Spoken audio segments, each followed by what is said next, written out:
Petit enseignement du jour. Pour ceux qui ont l'habitude de venir à la Tfila, et de toute manière à Yom Kippour, tout le monde le voit, parmi les passages les plus puissants, intenses de la Tfila, c'est le passage très connu Vayavor Hashem al panav vayikra Hashem Hashem kel rachum vechanun. C'est un passage tellement important, tout le monde se lève, tout le monde le fait avec concentration. Et parce que dans ce passage-là, on invoque la grande miséricorde d'Akadosh Baruch Hu. Et tout de suite maintenant, on va voir dans la paracha de la semaine comment Akadosh Baruch Hu a annoncé ces mots magiques à Moshe Rabbeinu. Alors vous savez que dans la paracha de la semaine, on va parler beaucoup de la faute du veau d'or. Il y a énormément de choses à apprendre. Et là, maintenant, Moshe, il a fait le premier passage, la première partie de la paracha.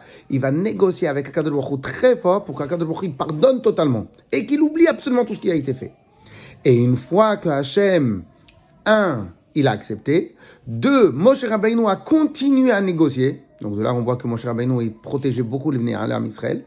À ce moment-là, Rachid vient nous dire qu'il y a eu un Et Ratzon, une volonté, un moment propice où Moshe Rabbeinu a demandé encore plus et Akadosh Baruch Hu était tellement content de donner encore plus. Et là, regardez bien qu'est-ce que Rachid nous dit.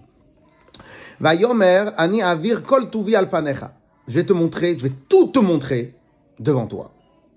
Alors maintenant, Rachid nous dit, qu'est-ce que ça veut dire Vani avir kol tuvi al panecha. Je vais faire passer tout mon bien devant toi. Qu'est-ce que ça veut dire? Alors Rachid nous dit comme ça, écoutez bien. C'est arrivé le moment que tu vas vraiment connaître ma grandeur. Bien sûr, ce n'est qu'une partie de la grandeur. Ce que je te permets de faire. Pourquoi? Écoute bien. Je dois t'apprendre comment on fait une vraie tfila. Pourquoi? Parce que lorsque maintenant tu as voulu demander la miséricorde au Bnei Israël, tu m'as parlé des mérites des patriarches. Et toi tu pensais que si maintenant il n'y a plus le mérite des patriarches qui nous protègent, il n'y a plus aucune possibilité de me réveiller ma miséricorde pour protéger le peuple. Ok? Alors maintenant, ni avir kol midat tovi lefanecha latzur, ve'ata tzafon memara, ve'karati bishem Hashem lefanecha, lelamdecha seder bakashat rachami. Et maintenant, je vais t'apprendre les mots magiques. Que af im tichale zechut avot, que même si le mérite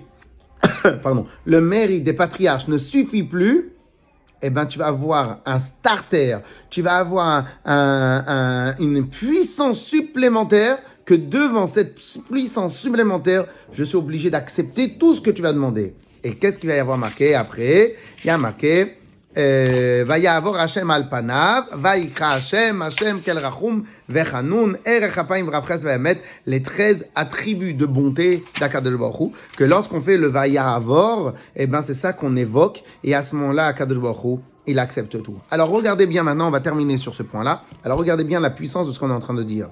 On est en train de dire que le srout des patriarches, le mérite des patriarches est une puissance no limite, extraordinaire, sur lequel Moshe Rabbeinu il a réussi à réveiller la miséricorde d'Hachem.